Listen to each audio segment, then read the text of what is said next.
कहते हैं कि लग गई आग अब घर में बचा ही क्या है, और बच गया मैं तो समझ लो जला ही क्या है। अपनी मेहनत का मुकद्दर है किस्मत, वरना इन हाथों के लकीरों में रखा ही क्या है।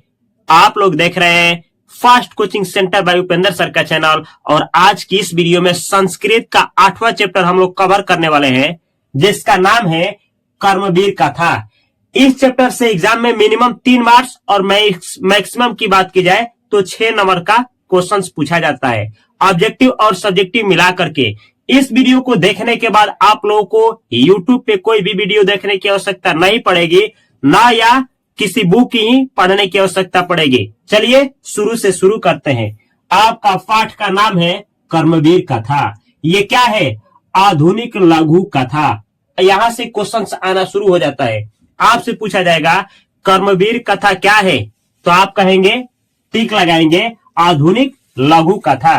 कहा जाता है कि यह एक गांव की कहानी है, जिस गांव का नाम था भीखन टोला। बिहार राज्य, जैसे कि बिहार राज्य में ही एक गांव है भीखन टोला। ये भीखन टोला जो है दुर्गम प्रांत में पड़ता है, यानी यहाँ जाने के लिए कोई रास्ता नहीं है, सुविधा नहीं है। भीखन टोला के जो लोग रहते हैं ये कैसे हैं, तो अशिक्षित, गरीब और कठिनाई से जीवन जीने वाले लोग यहाँ जीवन जीते हैं। कहा जाता है कि भीखन टोला जो गांव है इसमें मजबूरी से लोग जीते हैं। आपको देख करके आश्चर्य नहीं हो रहा है? नाम ही क्या है? भीखन टोला, यानी भीख मांगने वाला टोला। भीख मांगने वाला टोला का मतलब यहाँ गरीब लोग रहते थे, अशिक्षित लोग रहते थे, कठिनाई से जीवन जीने वाला लोग रहते थे, जो कि एग्जाम में पूछा जाता है। इसी गांव से बाहर एक कुटिया थी। यहाँ देख सकते हैं कुटिया बना है। ये कुटिया में 4 लोग रहते थे। एक दलित परिवार रहता था। कौन सा परिवार? दलित, मतलब बहुत गरीब, गरीब से भी गरीब। तो दलित परिवार रहता था, जिसमें 4 सदस्य रहते थे, माता पिता और एक बहन थी, और एक इस पिक्चर का हीरो थे राम प्रवेश राम। यानी राम प्रवेश राम की एक बहन थी और माता पिता 4 लोग थे। आपसे पूछा जाएगा कुटिया में कितने लोग रहते थे, तो 4 लोग। राम प्रवेश राम के परिवार में कुल कितने सदस्य रहते थे? 4 लोग। राम प्रवेश राम के अतिरिक्त उनके परिवार में कितने सदस्य थे, तो राम प्रवेश राम को छोड़ करके उनके परिवार में कितने सदस्य थे? 3। आपसे पूछा जाएगा राम प्रवेश राम का गांव का नाम क्या था, तो आप बतलाएंगे भीखन टोला। आपसे पूछा जाएगा भीखन टोला गांव किस राज्य में पड़ता है, तो आप आंसर मारेंगे बिहार। यही सब क्वेश्चंस बिहार बोर्ड में पूछा गया है अभी तक। जो भी पूछा जाता है हिंदी में पूछा जाता है। आपसे पूछा जाएगा कि राम प्रवेश राम कौन थे, तो कौन थे? कर्मवीर। या आपसे पूछा जाएगा कर्मवीर कौन था, तो आप एग्जाम में टिक लगाएंगे राम प्रवेश राम। आपसे पूछा जाएगा कि कर्मवीर कथा में किनके बारे में वर्णन किया गया है, तो एक दलित बालक के बारे में। दलित बालक का नाम क्या था, तो राम प्रवेश राम। इस तरह से क्वेश्चन पूछा जाता है। कहा जाता है, बतलाया गया है कि भीखन टोला जो गांव था उससे 1 कोस की दूरी पे एक प्राथमिक विद्यालय था। कैसा विद्यालय? प्राथमिक विद्यालय। प्राथमिक विद्यालय का मतलब होता है क्लास 1 से 5 तक की पढ़ाई जिसमें हो, वैसे क्लास को प्राथमिक विद्यालय कहा जाता है। तो इसमें प्राथमिक विद्यालय था। इस प्राथमिक विद्यालय में नया एक शिक्षक आए थे, जिनका सोच जो था नवीन सोच, मतलब नया सोच था, नया विचारधारा के एक नया शिक्षक आए थे।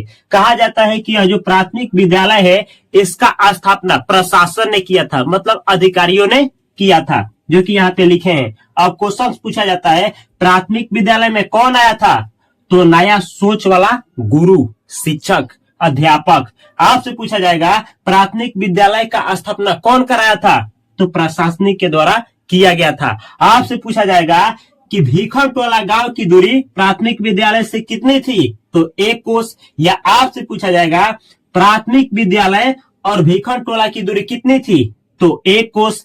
आपसे पूछा जाएगा कि भीखन टोला गांव से 1 कोस की दूरी पर क्या था, तो प्राथमिक विद्यालय। यही सब क्वेश्चन एग्जाम में पूछे जाते हैं। अब होता क्या है कि इस विद्यालय से जो नया शिक्षक आए होते हैं, नया सोच वाले शिक्षक आए होते हैं, एक दिन इस विद्यालय से घूमने के लिए कहाँ आते हैं? भीखन टोला गांव। कहा जाता है कि जब वो आते हैं तो देखते हैं कि इसी गांव के कुछ दलित बच्चे झुंड बनाकर खेल रहे होते हैं। उनमें से एक बच्चा इनको बहुत अच्छा लगता है, उनका स्वभाव बहुत पसंद आता है और उस बच्चे को ये लेकर के जाते हैं स्कूल। कहते हैं कि बाबू अगर तुम गांव में रहोगे तो केवल खेलोगे ही, अगर स्कूल में चलोगे तो तुमको पढ़ने को भी मिलेगा और खेलने को भी मिलेगा। तो लेकर के जाते हैं और क्या करते हैं, पढ़ाना शुरू कर देते हैं। शिक्षक की पढ़ाने की शैली से, यानी शिक्षक जो होते हैं उनके शैक्षणिक शैली से, शिक्षा की शैली से खुश होकर जो बच्चा होता है, इस गांव का जो बच्चा होता है, दलित बच्चा होता है, वह पढ़ने पर ध्यान लगाने लगता है। वह इनके पढ़ाई से क्या होता है, बहुत प्रभावित होता है और अपना मन लगाने लगता है और पढ़ना शुरू कर देता है। और यह जो शिक्षक होते हैं, गुरु होते हैं, अध्यापक होते हैं, ये उपदेश भी देते रहते हैं। जैसे बच्चे से कहते हैं छात्राणाम अध्ययनम तपः, मतलब छात्रों के लिए अध्ययन ही क्या है, तपस्या है। एग्जाम में आपसे पूछा जाएगा, इसको अध्ययनम गायब कर देगा, डॉट देगा कि छात्राणाम तपः, तो यह क्या भरेंगे, अध्ययनम। या फिर पूछता है कि छात्रों के लिए अध्ययन क्या है, तो तपस्या है। ये एग्जाम में पूछा जाता है। यह बात कौन कहते हैं, एग्जाम में पूछा जाता है छात्राणाम अध्ययनम तपः का उपदेश शिष्य को कौन देता था, या कर्मवीर को कौन देता था, या राम परवेश राम को कौन देता था, तो कौन देता था, इनके गुरु देते थे, अध्यापक देते थे, शिक्षक देते थे। या फिर ऐसे पूछता है शिक्षक राम परवेश राम को क्या उपदेश देते थे, तो यही छात्राणाम अध्ययनम तपः। याद रखना इस लाइन को, क्योंकि एग्जाम में आता है। इस तरीके से होता क्या है, यह जो बालक होता है राम परवेश राम, जो दलित परिवार में जन्म लिया होता है, जो एक कुटिया में रहता है, कुटिया की विशेषता क्या है, तो ऐसी कुटिया जो पुरानी हो गई हो, इतनी पुरानी कुटिया हो गई है कि जो आपको धूप से तो बचा सकती है लेकिन बारिश से नहीं। यानी ऐसी कुटिया हो गई थी कि ये धूप से लोगों को बचा लेती थी लेकिन बारिश से नहीं। ऐसी कुटिया में 4 लोग रहते थे। एक थे इसमें का हीरो राम परवेश राम। ऐसे ही पढ़ाई चलता रहता है और गुरु सिखाते रहते हैं। और होता क्या है, प्राथमिक विद्यालय से आ जाते हैं किसमें, उच्च विद्यालय में। उच्च विद्यालय में जब आते हैं, पढ़ाई शुरू ही होता है। उच्च विद्यालय में ये क्या करते हैं, प्रथम स्थान लाते हैं। प्रथम स्थान, उच्च विद्यालय का मतलब क्या, 9th 10th क्लास में ये प्रथम स्थान आते हैं। प्रथम स्थान आने के बाद इनको छात्रवृत्ति मिलता है। किनको, राम परवेश राम को छात्रवृत्ति देते हैं। कुछ पढ़ा करके, जूनियर बच्चों को पढ़ा करके ये क्या करते हैं, पैसा इकट्ठा करते हैं और उच्च विद्यालय से नामांकन करवाते हैं। किसमें, महाविद्यालय में। महाविद्यालय का मतलब 11th 12th का क्लास, इसमें इनका एडमिशन होता है। और कहा जाता है कि इसमें बहुत पढ़ते हैं, इतना पढ़ते हैं कि सब शिक्षक क्या हो जाते हैं, खुश हो जाते हैं। इतना ही नहीं, महाविद्यालय में क्या होता है, तो पुस्तकालय होता है। ये पुस्तकालय होता है, लाइब्रेरी होती है। उसमें बैठ करके अलग अलग टॉपिक पे अलग अलग किताब को पूरा आत्मसात करते हैं, मतलब बुड़ करके पढ़ते हैं। ऐसा नहीं कहा जाता है कि पूरा किताब ही ये खा गए हैं, इस तरीके से पढ़ते हैं। कहा जाता है कि अलग अलग टॉपिक पे अलग अलग तरह का फील्ड का, अलग अलग फील्ड का ये ज्ञान को आत्मसात करते हैं। कहा जाता है कि जिस समय बच्चे खेलते हैं उस समय भी ये पढ़ाई ही करते हैं। अपना एक भी मिनट बिना जाया किए हुए ये अपना पूरा का पूरा समय पढ़ाई में व्यतीत करते हैं। और नतीजा ये आता है कि महाविद्यालय में जब एग्जाम होता है तो उस समय ये पूरा महाविद्यालय में टॉप करते हैं, प्रथम स्थान लाते हैं। प्रथम स्थान लाते हैं किसमें, महाविद्यालय में।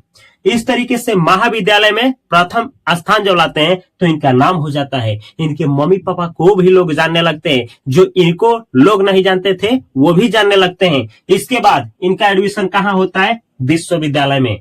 विश्वविद्यालय में ये पढ़ते हैं और बिना टाइम बिताए ही ऐसे ही स्टडी में अपना पूरा समय देते हैं। नतीजा ये होता है, विश्वविद्यालय का मतलब क्या होता है, आप सुने होंगे MA BA जो होता है, जिसे ग्रेजुएशन लोग कहते हैं, उसी को कहा जाता है हिंदी में स्नातक। तो ये स्नातक का जब पढ़ाई होता है तो जब एग्जाम देते हैं तो फिर टॉप करते हैं। और जब ये टॉप करते हैं, देखिएगा, याद रखिएगा, जब विश्वविद्यालय टॉप करते हैं तो इनके टॉप करने की वजह से महाविद्यालय का भी नाम हो जाता है। और राम प्रवेश राम का भी नाम हो जाता है। गांव में, शहर में, हर एक जगह सुनाई देता है राम प्रवेश राम, राम प्रवेश राम, राम प्रवेश राम।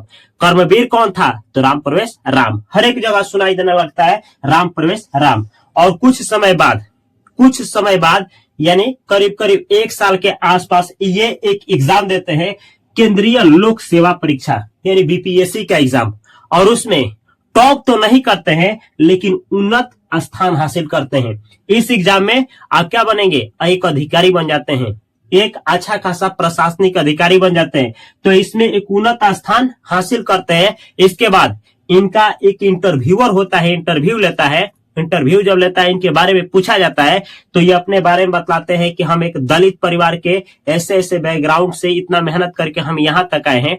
तो इंटरव्यूअर जो होता है बहुत प्रसन्न होता है, बहुत खुश होता है इन पे, और इनको पोस्ट मिल जाता है। और कहा जाता है कि एक बात कहा गया है इनके ऊपर कि उद्योगिनी, यहाँ लिखा गया उद्योगिनी पुरुष सिंह मुपैती लक्ष्मी, यानी उद्योगी जो पुरुष होते हैं, यानी जो मेहनती, कर्मशील, कर्मठ जो पुरुष होते हैं, उन्हीं के पास क्या आती है? लक्ष्मी आती है। आपसे एग्जाम में इतना देगा, इतना दे देगा, लक्ष्मी गायब रहेगा, यहाँ आपको भरना होगा, टिक लगाना होगा। तो क्या भरेंगे? लक्ष्मी। या फिर आपसे पूछा जाएगा परिश्रमी व्यक्ति के पास कौन आती है? तो कौन आती है? लक्ष्मी। या लक्ष्मी किनके पास जाती है? तो परिश्रमी व्यक्ति के पास। इस तरीके से आप थोड़ा क्वेश्चन सुन लीजिए। इस तरीके से ये परीक्षा को क्या करते हैं? पास करते हैं और एक बन जाते हैं प्रशासनिक अधिकारी। और प्रशासनिक जब अधिकारी बन जाते हैं तो बनने के बाद ये प्रशासनिक योग्यता को साबित करते हैं। कोई भी मुसीबत आता है तो प्रशासन के अधिकारी लोग इनसे मिलते हैं, सलाह लेते हैं और ये सोल्यूशन बतलाते हैं और मुसीबत दूर हो जाता है। इसलिए इनको प्रशासनिक सेवा में बहुत महारत, यानी एक तरह से कहा जाए तो नेम फेम सब कुछ मिलता है, लोकप्रियता मिलती है। किस क्षेत्र में? प्रशासनिक क्षेत्र में। किनको? तो राम प्रवेश राम को। जैसे कि यहां लिखे हैं, राम प्रवेश राम की प्रशासन क्षमता एवं संकट के समय निर्णय लेने का सामर्थ्य सबों को आकृष्ट करता है। तो आपसे पूछा जाएगा राम प्रवेश राम को किस क्षेत्र में लोकप्रियता हासिल हुई थी? तो प्रशासनिक के क्षेत्र में। अब यहां से किस तरह का क्वेश्चन पूछा जाता है एक बार सुन लीजिए। 2 नंबरिया ऑब्जेक्टिव सब क्वेश्चन, ताकि एग्जाम में कुछ भी ना छूटे। आपसे पूछा जाएगा कर्मवीर कौन था? तो आप क्या आंसर करेंगे? राम प्रवेश राम। राम प्रवेश राम की कुटिया की विशेषता बतलाए। तो कुटिया धूप से तो बचाती थी लेकिन पानी से नहीं। राम प्रवेश राम कैसा परिवार से था? तो एक दलित परिवार से था। आपसे पूछा जाएगा भीखन टोला गांव कहाँ है? बिहार राज्य में। बिहार राज्य में भीखन टोला गांव कैसा है? तो एक दुर्गम प्रांत में है। आपसे पूछा जाएगा कि भीखन टोला गांव से प्राथमिक विद्यालय की दूरी कितना था? 1 कोस। आपसे पूछा जाएगा कि प्राथमिक विद्यालय से भीखन टोला घूमने कौन आया था? तो कौन आए थे? शिक्षक यानी अध्यापक। आपसे पूछा जाएगा कि भीखन टोला गांव से बच्चे को प्राथमिक विद्यालय कौन ले गया? तो कौन ले गए? अध्यापक यहाँ करके ले गए। आपसे पूछा जाएगा कि छात्राणाम अध्ययनम तप, यह उपदेश किसने दिया था राम प्रवेश राम को? तो आप करेंगे आंसर गुरु या शिक्षक या अध्यापक। आपसे पूछा जाएगा एग्जाम में कि कुटिया में कौन रहता था? तो राम प्रवेश राम। आपसे पूछा जाएगा राम प्रवेश राम के परिवार में कुल कितने सदस्य थे? तो 4। और उनको छोड़ करके पूछा जाएगा तो 3। आप लोगों से पूछा जाएगा कि लक्ष्मी किनके पास आती है? तो परिश्रमी व्यक्ति के पास। आप लोगों से पूछा जाएगा ऐसे कि कर्मवीर कथा से आप क्या सीखते हैं? तो कर्मवीर कथा से यही हमको सीखने को मिलता है कि निरुत्साह न हो, यानी निरुत्साह से हतोत्साहित न हो, आप उत्साह से सब कुछ कर सकते हैं। यानी हार मत मानिए, धैर्य रखिए और मेहनत करिए। मेहनत से आप सब कुछ कर जाएंगे। यही हम लोगों को सीखने को मिलता है कर्मवीर कथा में। तो यह चैप्टर कैसा लगा अवश्य कमेंट बॉक्स में कमेंट करें। और संस्कृत का 14 चैप्टर है जिसे आप पढ़ करके चले जाते हैं तो एग्जाम हॉल में आराम से 65 नंबर स्कोर कर पाएंगे। यहाँ पे वो 14 वीडियो का प्लेलिस्ट है, A to Z देखिए। और अगर हमसे जुड़ करके 10th क्लास 12th क्लास का बेहतर तरीके से तैयारी करना चाहते हैं फ्री में, तो इस चैनल को सब्सक्राइब करके बेल आइकन की घंटी को अवश्य दबाएं और इस वीडियो को अवश्य शेयर करें, हर एक सोशल मीडिया पे शेयर करें, उनके पास भी और उनके पास भी। और फाइनेंस के बारे में कुछ सीखना चाहते हैं तो यहाँ पे एक चैनल है जिसका नाम है फास्ट फाइनेंशियल एजुकेशन चैनल, और इंग्लिश सीखना है तो इस पे जुड़े रहिए। मैं मिलता हूँ अगली वीडियो में बेहतर कंटेंट के साथ। तब तक के लिए आप सभी को तहे दिल से नमस्कार। Thanks for watching this video अच्छा लगा हो तो शेयर करना और इस चैनल को सब्सक्राइब करके बेल आइकन की घंटी को दबाना ना भूलें।